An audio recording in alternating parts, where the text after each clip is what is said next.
From Detroit's University District, this is an update edition of your Daily Detroit, sharing what to know and where to go in Southeast Michigan. I'm Jer Stays. And I'm Sven Gustafson. It's Monday, March 4th, 2019. We have lots of sports ball content for you folks today, so let's do it to it. Hometown rock star Jack White is lending his financial might to an effort to restore a former Negro League baseball park in Hamtramck. White pitched in $10,000 to kick off a new crowdfunding campaign to fix up Hamtramck Stadium, which was home to Negro Leagues baseball during the 1930s. Hamtramck Stadium is said to be one of just 5 remaining Negro League stadiums in the United States. Built in 1930, the stadium was home to the Negro National League Detroit Stars, the Detroit Wolves of the Negro East-West League, and the Negro American League Detroit Stars. It hosted legends including the Detroit Stars Hall of Fame center fielder Norman Turkey Stearns. It was also the home field for Hamtramck's 1959 Little League World Series champions. Stadium grounds are currently used for soccer, cricket, and other activities, but the baseball diamond's in bad shape. The grandstand hasn't been used since the 1990s. It's closed to the public. The Patronicity campaign aims to raise $50,000 to rehab the field, install new signage, and erect wayfinding signs around Hamtramck ahead of a planned renovation of the grandstand. The Michigan Economic Development Corporation is offering to match any donations up to $50,000. If you want to learn more or contribute, we'll put a link to the Patronicity campaign in the show notes. Sven, I'm so glad this is happening. This is such an important part of Detroit's history and overlooked by so many. Great baseball was played back in the day. And although the main Stars field, I'm just going to be like a complete history nerd right here. Go for it. And point out that the main Stars field was actually called Mack Park, and that was at Fairview in Mack, but that's long gone. It's now underneath a senior center. I remember there were rumblings like 15 or 20 years ago to try to get a marker for that. So for Mack Park. For Mack Park. And I'm really glad that this thing in Hamtramck's happening and it's going to be actually active, but wouldn't it be cool to kind of get markers for both of these places? Indeed. Mack Park, if I remember correctly here, it was built in 1914. For a while, actually, it was the field for, I think it's Southeastern High School. Former Detroit Red Wings legend and Hockey Hall of Famer Ted Lindsay died Monday at the age of 93.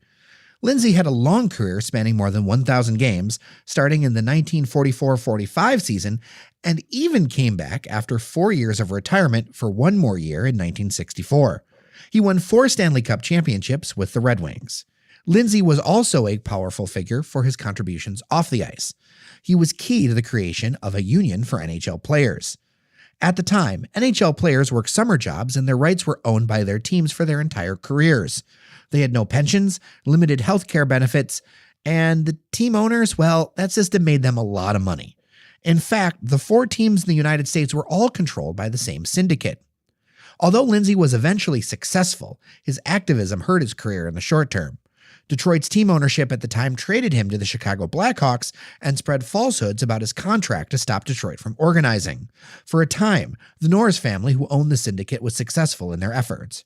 However, the National Hockey League Players Association union was finally permanently recognized in 1967. Lindsay also boycotted his own Hockey Hall of Fame induction in 1966 because wives and families weren't allowed to attend. It's so crazy to think, Jer, that, we're talking about, 50 years ago or something, which is like a blink of an eye in the larger scale. But it's just crazy to think that practices like that were that recent in the United States history. Ted Lindsay's contributions to charity were large, too. He started the Ted Lindsay Foundation. It focuses on autism research. A few years ago, it donated $1 million to expand and create a new facility for the Hope Center at Beaumont Hospital. The center provides, and I apologize for the acronym ahead of time, hands-on parent education, or HOPE, to families of children with autism spectrum disorders and other developmental disorders. And I'll end with a fun fact right here. According to NHL.com, Lindsay was the first player to skate with the Stanley Cup around the rink, doing so for the Red Wings' 1950 win. Today's episode is brought to you in part by Milo Digital. Milo Digital is a full-service digital marketing agency that engineers quality results through data and innovative strategies. Learn more at milodetroit.com.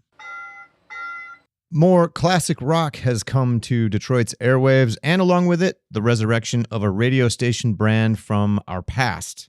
iHeartMedia has changed Alt 106.7 WTTW FM to Classic Rock 106.7 Detroit's Wheels.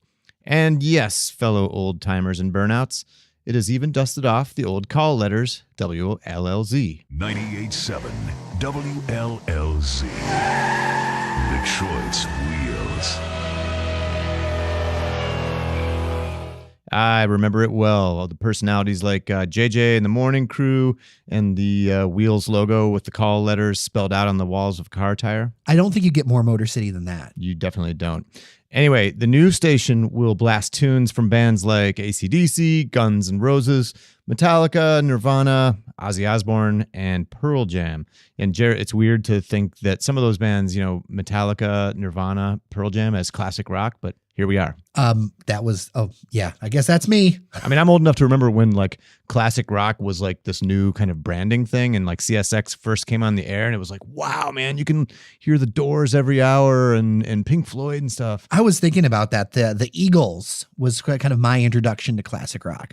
Anyway, the Alt 106.7 format never found its footing here in Detroit, had a listenership that was in public radio territory. In fact, NPR affiliate Michigan Radio outranked 106.7 in January, according to Nielsen ratings. And this is not a dig against public radio, but it's just a fact. Classic rock is big around town, with stations ranking 3rd and 4th in the local market. WLLZ was on the air for about 15 years back when it was at 98.7 until the mid-1990s. A bunch of people who were long-standing names around town are getting back on the air at the news station. Bill McAllister will run the morning show. He recently had a show on streaming new radio media and previously was on air at WXYT. Judy Daniels, formerly on Riff and CSX, will be back on terrestrial radio middays. She'll also continue to appear on the popular Drew and Mike podcast, according to her Twitter account. Doug Podell, a longtime Detroit radio veteran, formerly of WCSX, will host in the afternoons. Program director Casey Krukowski will do double duty as general manager and evening host. WLLZ Wheels, it kind of has a legendary status. You think about the rivalry between them and the Riff for so many years. Back when both stations were actually pretty good. Oh, yeah, for sure. And here's the thing. WLLZ kind of was a pioneer in some places around promotion. One of the things they used to do is they'd call like 1,000 people and just get feedback on their playlist and ask them what they wanted to hear. Yeah. That's how they've made their playlist, which is incredible because it's so 180 degrees different from how it's done today, where it's like it's a computer generated playlist and the DJ might be broadcasting live from like Topeka, Kansas or something. Detroit's Economic Growth Corporation is looking for a development team for a potentially lucrative piece of land near the DeQuinder Cut and Jefferson. It includes 3 buildings at 1977 Woodbridge Street. Here are the technical details on the commercial site. The 3 buildings total 4,757 square feet and are right across the street from a place called Chill Martini Bar. Sven, I have never been there. Me neither. Apparently, there are interior murals that are in good condition. The DEGC asked developers that they should, quote, make special consideration, end quote, to recover or restore those murals. 2 of the buildings that flank the main one can stay or be replaced, but the middle one, according to the development request, must remain. And we'll have pictures up on dailydetroit.com, but that middle building is so cool looking. Like, I've walked my dog down there, down on Woodbridge over by the riverfront. This is all in that very hot area. You think about what's happening with the new Atwater Beach, all that kind of stuff. But this is such a cool little building that if I had the money, I could easily see being like Daily Detroit's very strange headquarters. World headquarters? Yeah, world headquarters with bar downstairs or something like that. That'd be pretty sweet. That'd be sweet. And then on breaks, we could, like, man, I'm just stressed out. I need to go, go for a run or bike ride on the DeQuinder Cut. It'd be super sweet. And the building is brick. The street down there is brick, if I remember correctly, which is super cool. Remember from walking the dog? Like, this is a really neat little building. I hope they find somebody who gives this place the love it deserves. Manning the Daily Detroit inbox is an interesting task at times, and sometimes it's extremely clear what listeners want us to talk about. So overwhelming, whether it's on Facebook or in the inbox. that we were asked to talk about was, of course, the District Detroit and what we thought, because this is something we've tracked for a while here, actually, on the podcast.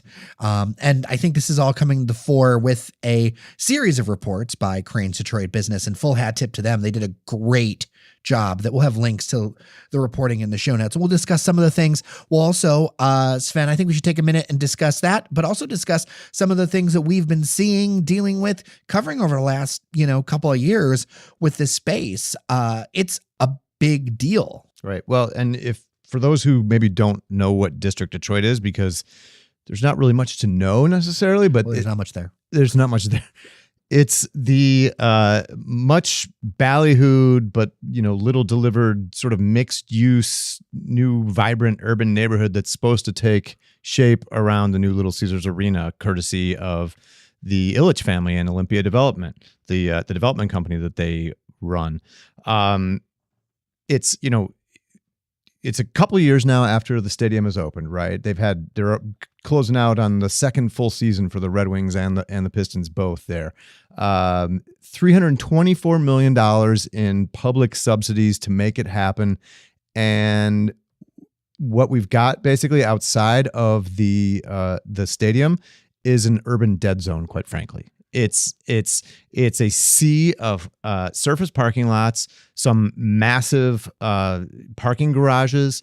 There's that one we were walking by it the other day along Cass Avenue, directly behind the arena. It looks like a prison complex. It is so brutal. It's just a giant cement wall that stretches on for almost a block and is set way back from the street with this pointless lawn. I mean, it's terrible. Yeah, there's this weird street light in the middle of the lawn, which I don't understand, which I think is maybe left over from the street they demolished. The whole place looks like, you know what it reminds me of? I mean, the whole District Detroit as it exists now, it reminds me of photos of those suburban house developments, subdivisions that were started and then just abandoned during the financial collapse from a decade ago, because the developers just ran out of money and the economy tanked. That's what it reminds me of. And lots of people were breathless. And I mean, I admit I was excited too, especially with some of the things that were happening. Thinking about the Alhambra Hotel, that was actually a place that Firestone, actually, the founder of Firestone Tires, he lived there for a while. That said that was going to get redone. There's a bunch of things that said they were going to get redone or built. But Sven, we sometimes walk from downtown Detroit, Bamboo Detroit, over to the Detroit Shipping Company, the Podcast Detroit studios there. Which takes you right through the District Detroit and all of its... It's just a dead zone. Like I said, there's nothing there. It's all of the life. I mean, look, it was in bad shape, no doubt about it, before the Ilitches bought all that property up and started redeveloping it, if you want to call it that. But there's nothing going on there. I mean, if there's not an event at Little Caesars during most weekdays, it's just lifeless. You don't even see people hardly there. Well, and even when there are events at Little Caesars, I'd go ahead and pose that because the development is so stark right now, you don't have much intermixing between the businesses that are nearby. You think about Harry's, you think about Founders, different places. I've talked to folks, the Temple Bar, I've talked to a variety of folks down there. They're not seeing the spinoff business because those stark parking lots and everything. Who wants to walk through all that stuff? It feels just as sketchy as it ever did because there's nobody around. That's a terrible scenario to be in a big city neighborhood. You want people around. It's good for not only the economy and vibrancy and all that good stuff, but it's good for safety, for public safety reasons. Well, and the buildings and the way that the area is designed, getting in the way of people mingling with downtown, reminds me of Rensen 1.0 and that giant berm, that giant ugly berm where people couldn't exchange and couldn't be places. So I totally, I get it if you're visiting. Why would you walk through all that stuff? Well, let's circle back to the topic at hand. The Ilitches have gotten a lot of credit over the years for their redevelopment of the Fox Theater. When they did that instilled in a lot of people's minds that they were invested in the city. It definitely was a big and important project. Right. In the 80s, especially when everybody was hightailing it out of town with their money. I mean, nobody was investing in Detroit. The history since then, it seems like they've done that Fox project and it's almost like they got a free pass for just grabbing land and just letting it sit. I mean, you and I both worked in downtown Detroit at times and I lived in downtown Detroit at times when it was pretty empty. Totally. And a lot of that land was held by companies that the Ilitches controlled, and just squeezing like the urban life out of places. I keep having this thought as I sort of observe the lack of progress in the district Detroit toward this vision of this mixed use, vibrant, walkable neighborhood. Olympia demonstrated with something like the Fox Theater that they clearly know how to do development, right? And they did a great job with the Fox Theater. It's beautiful. It's historically, and they have real estate all over the country with their little Caesars and all that other stuff. They clearly know how to. I mean, they have a company, Olympia. It's Olympia Development. They clearly know how to do it. But do they really understand how to do this really kind of ambitious urban planning, mixed use kind of dense urban neighborhood development? Like, I don't think they do. Well, we were prepping for the show and you brought out, now Crain's has a series of really good reports they ran over the weekend, but there was a side story, one that didn't get as much attention that you found that I thought, it was really telling about development in that question if they understand how to do mixed use development. Well, so Kirk Pino, Crain's real estate reporter, got a hold of a letter of intent from a few years ago for a certain property. And it showed that in addition to requiring developers to adhere to approved design and color and branding standards and everything like building heights and parking and all this stuff, they also have to agree to this revenue sharing model, which is kind of a weird thing. They're not, and keep in mind that Olympia is not putting up any money toward the developments. They're basically letting developers use their land, but not. So let's reset this. They're getting all kinds of taxpayer subsidies, right, and then they're putting no money up. Yeah. To do the develop, is that what you're telling me? If that letter of intent is an indication of what they've done, and in the story, Crain's wrote that they've a series of developers that approach the Ilitches to work on District Detroit have turned away and just said forget it for whatever reason. A lot of them wouldn't really say why, but that's the speculation. Really, what developer's going to want to adhere to terms like that? That's kind of crazy. The other thing that really jumped out, Jer, and we've talked about it before when we had Matt Friedman on the show a while back, Olympia does terrible job with PR. They once again wouldn't answer Crain's. They wouldn't make somebody available for an interview. They sent them a statement, sort of a canned statement, but that's just terrible. You took $324 million in public subsidies. You owe the public an explanation. You owe transparency and candor.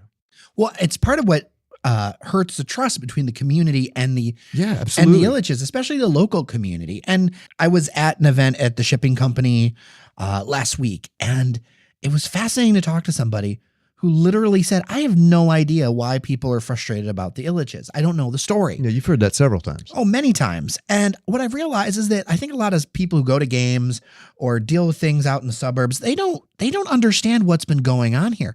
They don't know the history. And I stood on the porch of the shipping company and looked out, and one of the super cool apartment buildings, I actually highlighted in an editorial last year about how that nobody moves to Detroit for the surface parking lots. Yeah. It was it's like the last building left on the block, right, when it was all these awesome, mid-rise buildings that people would love to live in. It's been sitting there vacant, rumored that it's going to be demolished, all these other things. And I pointed out and I pulled up a picture. It's like all these buildings used to be here. Like somebody with vision could have redeveloped those things instead of just leveling them. And not that the Gilbert folks are perfect. Nobody's perfect. But there is proof now. You can do redevelopment in Detroit. That's historic. You do not have to demolish it. You just don't. And in fact, I think a lot of people, when they come to Detroit, they would prefer to live in places that look that look historic, that have that feel, absolutely, that have that fiber, and we don't have that much of that left. Detroit attracts coverage from out of town news outlets precisely because of things like our pre-war skyscrapers and brilliant examples of architecture and design here. Well, and even if the insides have rotted, there are creative ways to redo things. If you go to Toronto, I'm not saying that everything absolutely has to be saved, because there's sometimes things that can't be. But if you go to Toronto, they've done things where they have facetectomies, where they take the old building on the front and then they put a new building in the back. There's all kinds of creative ways that if you actually want to do it, you can make it happen. And, the thing I'll highlight is, and I don't think people realize this, if you lived in a neighborhood, let's say you're living in Warren, or you're living in Sterling Heights, or living in Livonia, and let's say in your neighborhood, somebody moved in, they decided that they're just going to buy up house by house, and then they're going to let them sit empty for a while, because people forget they were let to sit empty for a pretty long while. And then they went ahead and just started demolishing your neighborhood. But you had no say. When you went to city council, when you went to places, you had no say, because you were told this developer that's tearing apart your neighborhood is doing a good thing. Would you be happy for that? No. None of this behavior would be tolerated in the suburbs. It wouldn't. Nobody would stand for it. Nobody would stand for it if it was something that happened in Troy. But here, because it's Detroit, it's like, oh, well, we should be thankful. Well, you know what? We're people. We are not like going to beg for scraps. We are one of the greatest American cities, and we deserve respect. And one of those things of respect is, I'm not against deals. I get it. I'm not the biggest fan of incentives, but I know that at times, right now in the market we have, they got to happen sometimes. It is what it is. But if you're going to go ahead and do this, if you're going to make all these renderings, if you're going to make these promises, if you're going to take taxpayer money, it is on you to do the work and do the thing. Otherwise, why are we doing all this? And why do they still get to hold on to the land and still get to basically be these middlemen if that development agreement, turns out to be true? Why? Like, this is not okay.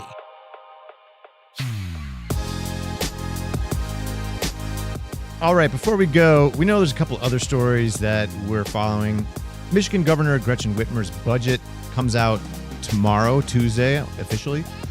A couple of early pieces of information include a proposal to raise the gas tax by 45 cents and a roughly $500 million program to boost education funding, K-12 schools.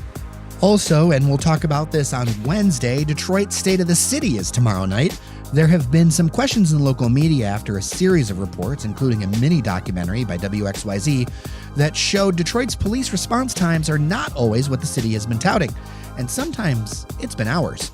It'll be interesting to see if the mayor addresses this or not, and what kind of things he focuses on his speech. I'm Jer Stays. And I'm Sven Gustafson. Take care of each other, and we'll see you around Detroit.